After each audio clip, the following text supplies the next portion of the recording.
Hey, good evening, everyone. This is Austin Culp And this is Greg Gaskin. from Life, Love, and the Pursuit of FI. And today we have Harish joining us. Hey, Harish, how are you? I'm good. Hey, how are you guys today? Good. Where are you joining us from? I'm in Albuquerque today. Came out here for a work trip, so not at home. Nice. Well, we appreciate you taking your time to talk with us today. Yeah, thank you. Thank you for having me. Yeah, of course. So, So, Harish, tell us about your background. Okay. Where are you from? Okay, yeah, you can start there. I am originally from India. So I was born in a small town in South India near the border with Sri Lanka. So grew up there.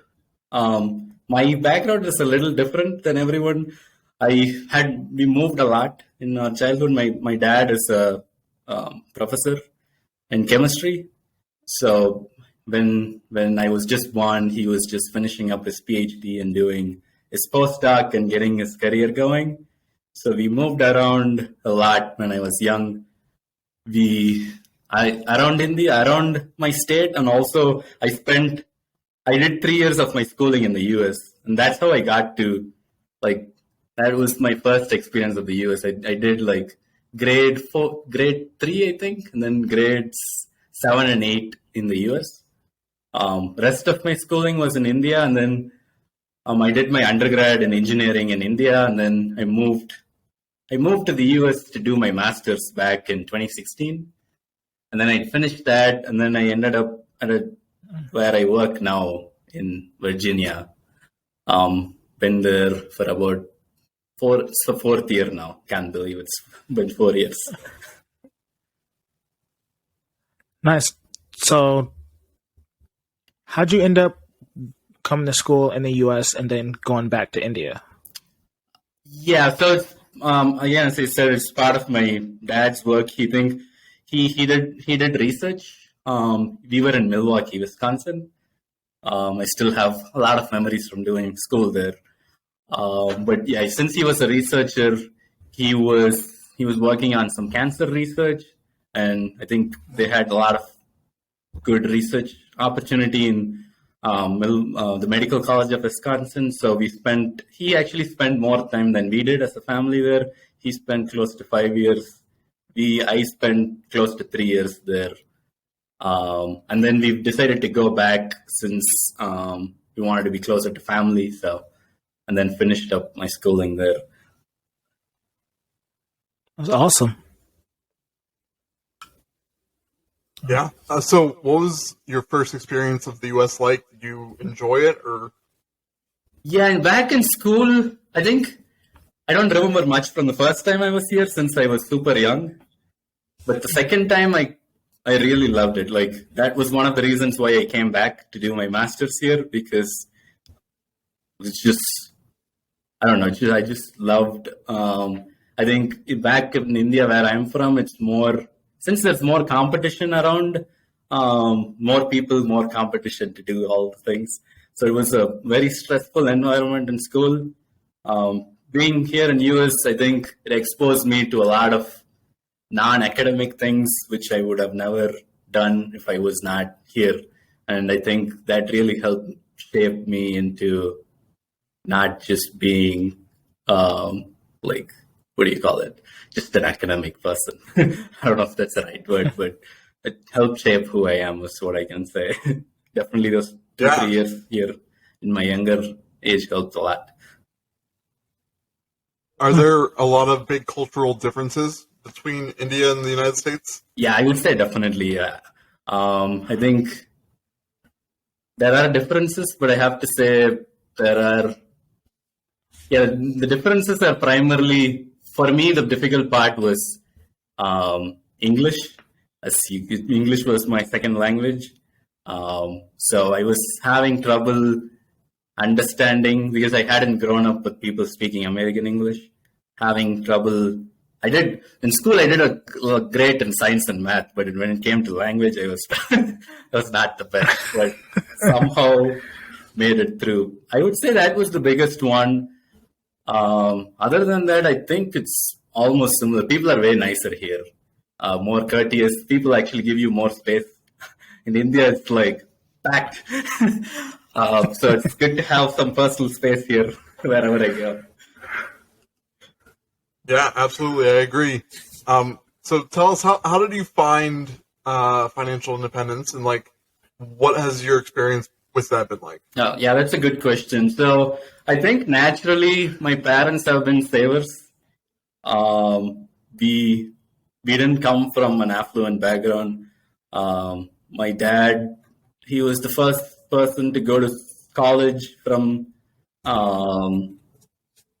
in his family side, and he ended up doing a PhD. So he's been through a lot of struggles, and like my whole family has been through a lot of struggles. So naturally, we were all savers, and I think I kind of latched onto that. So I have a fear of not having enough. So I know what not having enough looks like. So I think that got instilled in me from an young age. And as I started getting established in my career, now that's the next step. Like, you save money, the next step is invest and reach the next level, which is, in my case, that's how I got started. After finishing school, I was like, yeah, I'm making all this money now. I don't want to spend it all, of course, because I want to save it, being a natural saver. And I was like, I think just saving, I realized how long it would take. I really wanted to be a millionaire. Like, that's been my goal, and it's my goal. And I calculated how long it would take me, because my parents never invested. They didn't know about investing. So for me, I didn't know about investing. All I knew was, yeah, I can save money in a bank account. And doing some math, being the nerd, I quickly realized that it's going to take a long time for me to reach, if I wanted to become a millionaire. And I started looking at ways to invest. And that's how I found, I think I started with Graham Stephan and reading Reddit. And then that's how I think I found the FI community. And then I think I stumbled across some Facebook groups as I was reading that. And I was like, okay, yeah, these people seem to be doing the same thing that I like doing. So I think that's how I got involved. And then as time went on, I started reading more on the concepts of what is financial independence and like how to get there. And I think it's been super useful. And yeah, the community has been great. Nice. Now, once you hit your FI goal, do you plan on staying in the US or going back to India or somewhere else? That's another good question. The honest answer is I don't know yet. I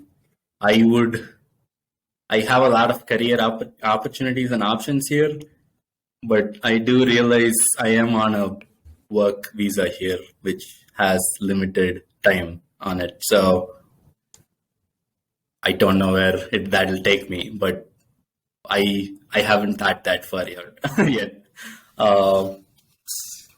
That's a good question, though. I start thinking on that.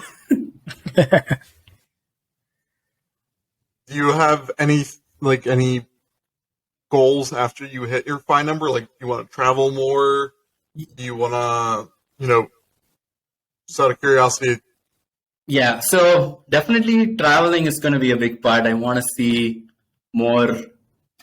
I don't know about, it's mostly related to natural scenery and nature, and not more of, I know a lot of people want to explore different cultures, but for me, I've always loved going out, exploring new places, new hiking, things like that. So things of that nature. So I want to do more of that.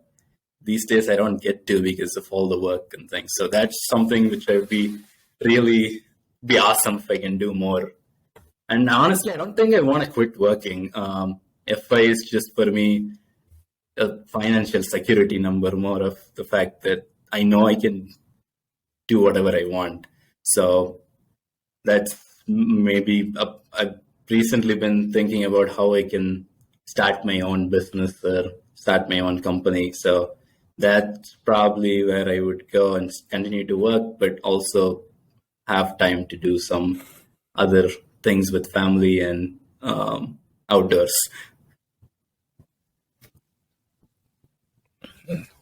Nice.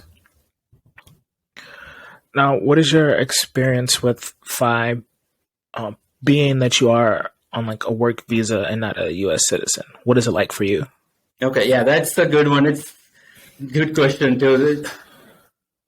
I have the honest answer is I have to take a lot of what is discussed in the community with a grain of salt because it doesn't directly translate. So, for example, I know a big investing thing people say is throw money into your 401k. If you have a Roth option, do that, do a Roth IRA.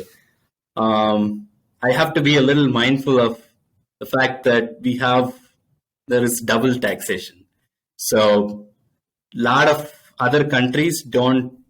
I'm not a lawyer, so don't take legal advice from what I say. But there a lot of countries don't recognize the Roth. So usually you get double taxed because you don't pay. So when you take the money out, you don't pay taxes on the gains, right?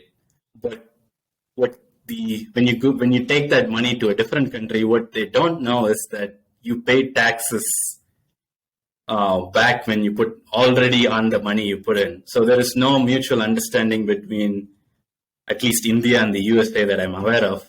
So I am not a big fan of the Roth because that doesn't allow me to say, when I go back, I can say, okay, I paid taxes on this money when I was in the US, so I don't exempt me from paying taxes in India. So I think a regular 401k and a regular IRA is a better option for me in that case, because what that allows me to do is I can show the taxes I paid if I were to take that money out. And I can go, when I file my Indian taxes, I can say, look at the taxes I paid in the US and have them, have that be tax exempt. So that's one big difference. The other big difference is a lot of investment companies like Vanguard, I think, is one of them. They don't allow anyone who's not I don't know if it's a green card or a citizen, but they don't allow you to invest in their platform. I think Fidelity, TD Ameritrade are options that are do allow visa holders to do that. So that's what I have. Most of my investments are with Fidelity. So you run into some issues there with limited investment options. Yeah, I think those are the two biggest things. Just making sure, just understanding the implications of certain investments, I think, is the key thing. Like, I really hesitate to invest in any real estate because you never know what can happen. If I go to India and come back, the US government can refuse entry anytime I come back. Mm-hmm. And if I have a lot of real estate here, it's going to be a nightmare to get them all settled out and I can leave peacefully. So I tend to stick more to investments and not look into real estate as much. So things like that, I'm also still learning. So these are things I've learned so far. I'm still learning though at all these things. Currently, what would you say your investment strategy is to reach FI? Yeah, so currently my investment strategy is mostly index funds. I didn't know about them till reading FI groups, so thank you for those groups, I think.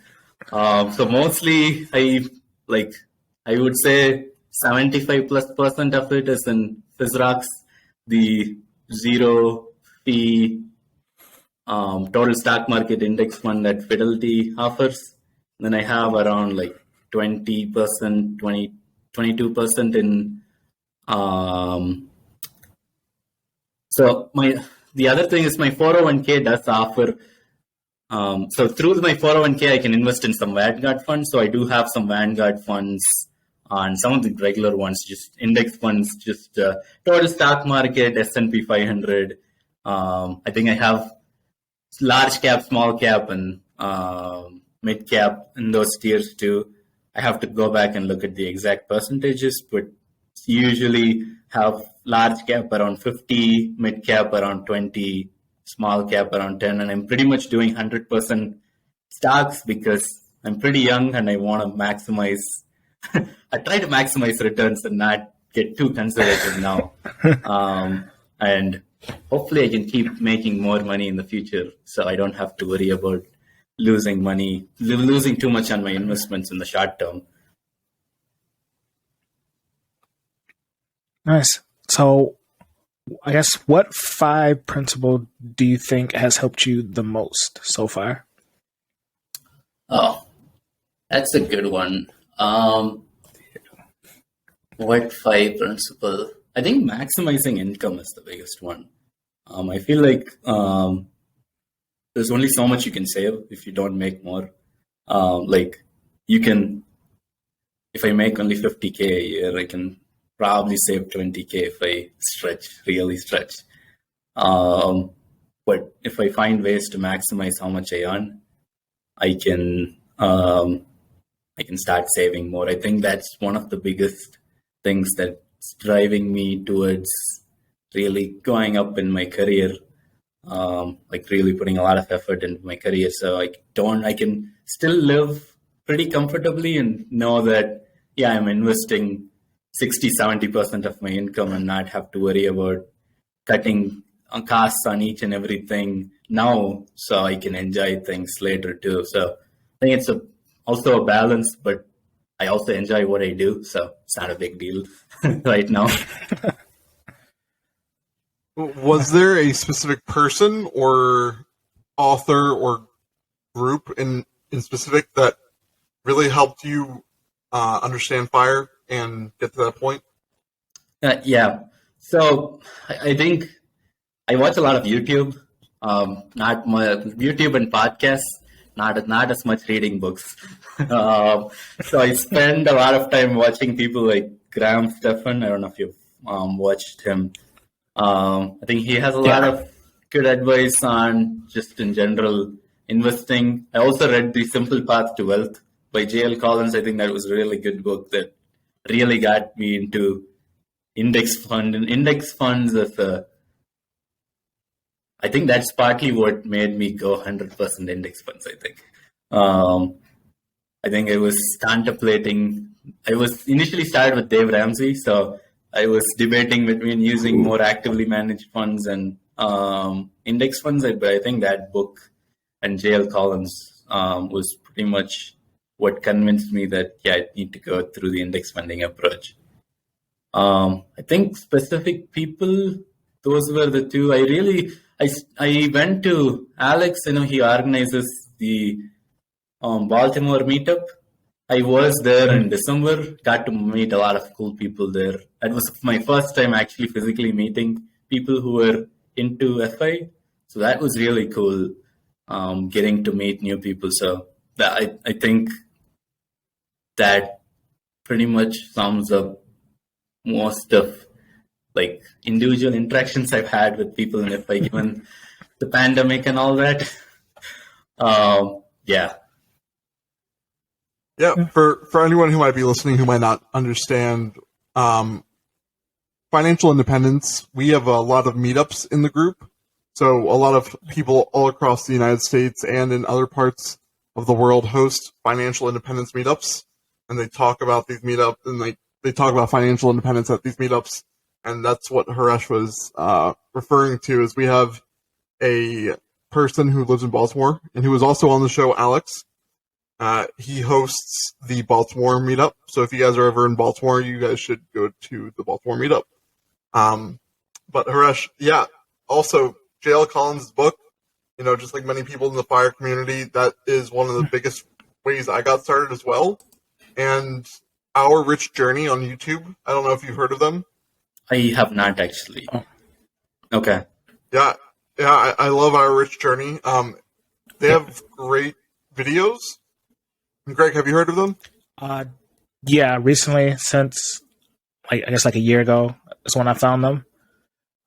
Another good, just money channel in general is the Money Guy Show. Oh yeah, that one I know. Yeah. Okay, yeah, they're really good too. I think I do watch them occasionally. Yeah, I think they appeal more to the millennial crowd, so just better. Yeah, as well as, another two big people in the community is Mr. Money Mustache and Mad Fientist. Okay. I think those are also really good resources for pursuing financial independence. Okay, that's awesome. Yeah, I will definitely check them out. Thanks for letting me know. Yeah, absolutely. So, do you ever have plans on becoming a U.S. citizen? I don't know if I want to become a citizen. I would like the opportunity, if I was given one, to have a green card. I don't know how much of the people watching or you guys are familiar with the green card, but it just means I can work in the US without, I don't know the exact rules behind it, but it gives more freedom on like right now I'm restricted to my employer. Like my employer is the reason I'm in the US. So what a green card allows me, it gives me flexibility on how long I can stay in the US and when I can go and come back, and like gives me more flexibility to move around. So that would be ideal. But I know for India there's I think it's like a 150-year backlog of applications. So I don't think that's a realistic scenario. So I need to start evaluating other options pretty soon. Yeah. So with maximizing your income and being on a work visa, how hard is it for you to, I guess, say, job hop to increase your income even more? Yeah, I would say so. The visa, how it works is if I were to leave, I would get 90 days. I think it's 60 or 90 days. If I can't find another job, I have to leave the US. So that does make it pretty hard if I do get fired to find another job immediately. But overall, I think with the industry I'm in, that's not too difficult. Job searching is not too difficult, and if I can build up the right skills and expertise, I don't think in the future that should be an issue. I think it was a big concern of mine when I started my career 3-4 years ago, but I started building more skills and expertise, and in general more confidence around my abilities, and I think though that shouldn't be a big issue. Job, but the thing is, I've not been thinking about that a lot lately because where I work right now, we've been in growth mode for the past 4 years. Like when I started, we were a company of 50 people. I think we are at like 400 plus now, with plans to grow up to 1,000 in the next 2 years. So there's a lot of opportunities to grow within the organization for me right now. And that's where most of my focus is right now, at least. And that's where I'm talking about more of trying to maximize my skill set and my opportunity within, at least right now, within the organization. And then hopefully in the future that I can carry or I can transfer that skills to other organizations as well. Now, with a known investing strategy, it's called SINK or DINK, single income, no kids, or dual income, no kids, for people who are together pursuing financial independence. They don't have any children. Do you currently have children or are you in a relationship with someone? No, I don't have kids, and I'm not in a relationship. So that works out heavily in my favor in terms of saving, I would say. Is finances something you look for in a partner? Yeah, definitely. I think that's a big thing. I think I would definitely someone, and that's part of the reason why I get pretty picky when I try to find someone. I think it's good to be aligned financially because that's going to be a big part of my life in the future. Financial independence is going to be huge. I'm planning to FI by close to 35 to 36 if I can, hopefully. We'll see, fingers crossed. So if you look at it that way, the person I'm going to spend a lot of time with is going to be whoever I end up being with. So that's all. I guess I want to be aligned financially. So we don't. Yeah. So yeah, I think that's how I'll summarize it. Now, does your fire number have a contingency for when you do decide to get married, have children, that type of thing? Or do you have it just strictly set on your current current lifestyle? Right now, I have. That's a good question. Right now, I have it set to my current lifestyle. But it's not even my lifestyle. My main goal right now is to be a millionaire. So that actually, like with the current lifestyle I have, that's more than my FI number. But I do realize that if I do get married and I want to have kids in the future, so that probably means I will have my FI number grows a little or a lot. So I'm not.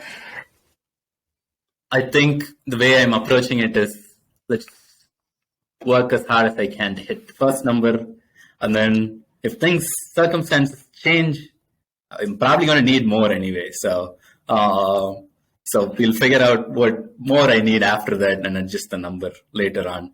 But I don't expect it to change more than 5 to 6 years from the date I have set.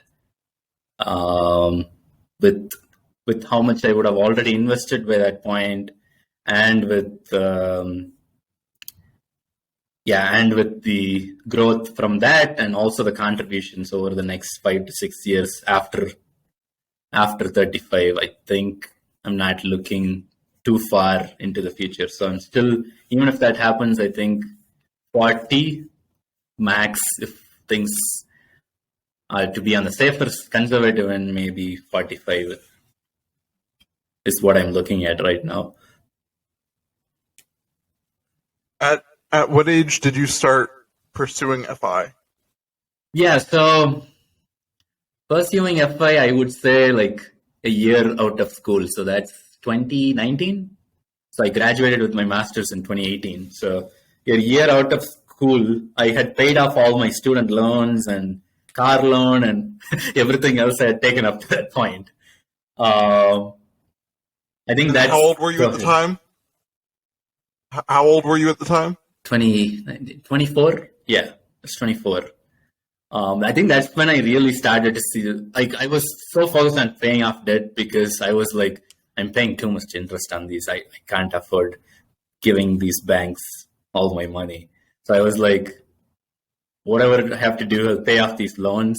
Then as I started getting closer to paying off my loans, that's when I started exploring all the things I was talking about earlier about FI. And as soon as I paid it off, it was like an immediate switch. Okay, all the money that was going to paying off debt now goes to investing. It was pretty much an instant transition for me. I didn't increase my lifestyle as much, and I didn't have a need to, because that's not much I need to live on. I don't know if I answered your question though. Yeah, no, you absolutely did. So how has your savings rate changed from when you first started investing in FI to now? Again, a good question. I think lifestyle inflation has creeped up on me a little.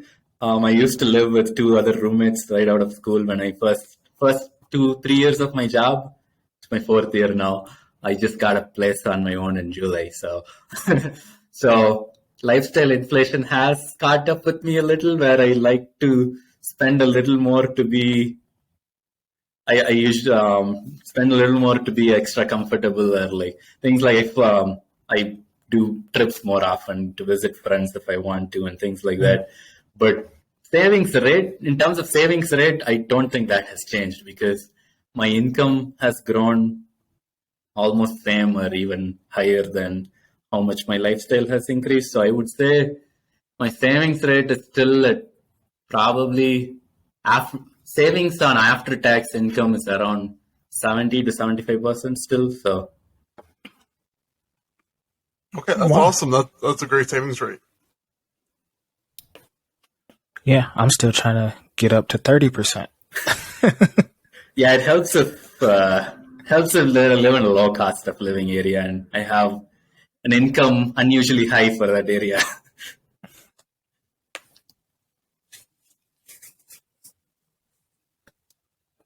For anyone who is out there pursuing FI, Harish, do you have any tips or any information that might be helpful to someone who's just possibly starting out? Yeah, I would say definitely first thing is building that savings mindset would be the biggest thing. I think I had that naturally.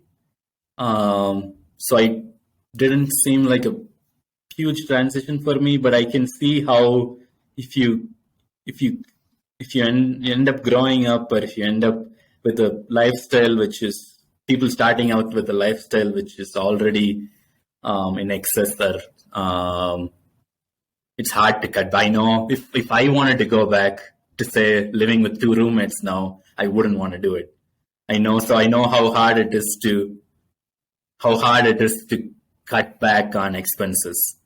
So I think that's probably, I would say, the biggest thing we should focus on. For me, that's the thing. I think, I don't know where I heard it. Spend as much as you want on the things you like, and cut mercilessly on the things that you just need to do, and you just something you need to do. So I think that has really helped me prioritizing. Okay, these are things I like doing, so I don't mind spending that extra amount of money, but these things are not super important in my life, so I would cut out, like, just get the bare minimum of what it's needed to in those categories. Like, just shop at cheapest places, eat it. That's what I do. So I think those are I would say two big things. Figuring out a way to cut back on expenses, and then figuring out what you enjoy doing, making sure you spend enough of your time and money on that, and then cutting back really hard on things like, for example, a luxury car. If that's something you're really interested in, go for it. But for me, I don't really care. I just want to get from point A to point B. So I don't mind driving a second-hand car which has like 100K miles on it, as long as it runs without giving me too much trouble, for example. So what is the one thing that you would refuse to cut back on? Oh, you guys are asking really hard questions. One thing, I would say giving. I think I really want to help. I do a lot of volunteer activities and like giving back to the community. So I would say I would not go back to not doing that. I need a way to, once I reach FI, I can continue doing more of that too. So, do you have any specific groups or organizations that you currently volunteer with, or that you plan to? Yeah. So, my biggest thing is I have I mostly do it locally in my town in Blacksburg, Virginia. So I volunteer. I have a scholarship fund for high school students going into college. Give out $1,000 from my fund every year to students in the local area who want to go to school. So I have a scholarship fund, as well as I volunteer reading some of their scholarship applications. I also volunteer at a Christmas store. It's only seasonal, so I volunteer during Christmas time, helping low-income individuals with presents and gifts, or picking out presents and gifts for them. I also donate. I don't know if it's considered giving, but I also donate blood and plasma when I can. So right now, those are the things. Going forward, I really want to expand into more. I don't know how to say this, but like just doing more, like more free time. I can do more, like look for more volunteer groups. These days, I've been spending so much time at work, like crazy hours, so I've not been able to do as much. But really want to start looking into more opportunities where I can volunteer with both time and money. And I'm really passionate about education. Is something I'm really passionate about. So hopefully, yeah, I need to start looking more of that as I get closer to FI. I think starting to I think right now the focus is on more of the money part. I think moving forward, I need to look for more opportunities where I can do more time and money. So, what was the biggest reason why you started donating your time and volunteering with these groups? Was there something that happened, or has it always been there? I would say I really don't know. I think it's been there. The big event that changed a lot of how I thought about was I had a really bad injury during the pandemic. I broke my tibia and fibula, and then I was in my bed for like 2-3 months, not able to move, get out of bed for more than a few minutes. I think how a lot of people, and because of the pandemic, my parents couldn't be here. I had to rely on my roommates for everything. They were really great in helping me out. And yeah, they did a lot of things for me. I think the way people helped me out, even in the hospital, and people in the community and my roommates and everyone around, was really helpful in that hard time for me. I think that really, I knew I wanted to do it one day. And I think that was probably the switch for me to say, okay, I need to start doing this now because I don't know what will happen in the future. And I want to make a big impact on the world. So I can't be saying, yeah, I'll do it when I'm 40 or 50, when I have enough money to do it. I need to start with whatever I have and can now, and keep building on that in the future. Yeah, absolutely. I agree. Now, kind of backtracking a bit, when we're talking about FI, is there a specific way that you celebrate like milestones that you hit, or what does that look like? Yeah, that's a good one. That's something I've been struggling with. I think that was one of the things I even asked a lot of people around. Like, it gets really hard. Like, the first 100K is like you celebrate a lot because like 100K is a lot, and then I feel like after that it's been a slow journey of okay, it's the next big thing is 1 million, and then how do I keep motivation as I go to 200, 300, 400, 500? There's just so many steps along the way. I think the answer is I don't know. I'm not big on celebrations. I don't know. I've been really trying to keep motivated. The main thing is how to keep the motivation going, right? Like that's one. I think celebrating gives you that thing of, okay, the next milestone I hit, I can do X. So I feel more motivated to go and keep going. I think I still haven't figured that out. I'm still struggling with it. Sometimes I get bummed when I look at my portfolio and it's not going up as much as I would like it to. Yeah, I feel like we all been there. Do you have any, I want to say like accountability partners in FI? So like any like friends that you like talk to that like you guys motivate each other to keep going? Yeah, I don't. I've been starting to reach out to people, like talking to people in the FI community. I think the problem has been for me, other than a few friends who are into investing, I don't have any. At least I don't know of any friends who are really into FI.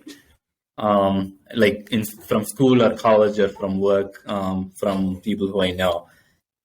So I don't have accountability partners per se, but again, that's an area where I want to build friendships and accountability partners on, so I can hold myself accountable to the goals I set every year. I don't get to talk about that with a lot of people yet. So, well, now you have two right here. Yeah, definitely. Yeah, we love helping any way we can get, right? I mean, a passion of mine is also teaching personal finance in our spare time. So that's why Greg and I do this, is, you know, a way to share people's stories and a way to give back to the community. Yep. Yeah. It's awesome what you guys do. Yeah. I guess, how can people like reach you if they want to reach out and become some accountability partners? Oh, yeah, that's the good one. I'm not super on social media. I have a Facebook account. My full name is Harish, Harish, and last name is Karunakaran, Karunakaran. I am on Facebook and LinkedIn. I am actually not on any other social media platforms. So I would say those are the two avenues. I would say Facebook was probably better than LinkedIn. I don't check that often. Would you like us to tag you in the post so that people can add you? Definitely. If you can do that. I'm definitely looking for more FI minded people that I can learn from, and we can help each other out. Perfect. Well, I'm Austin Culp.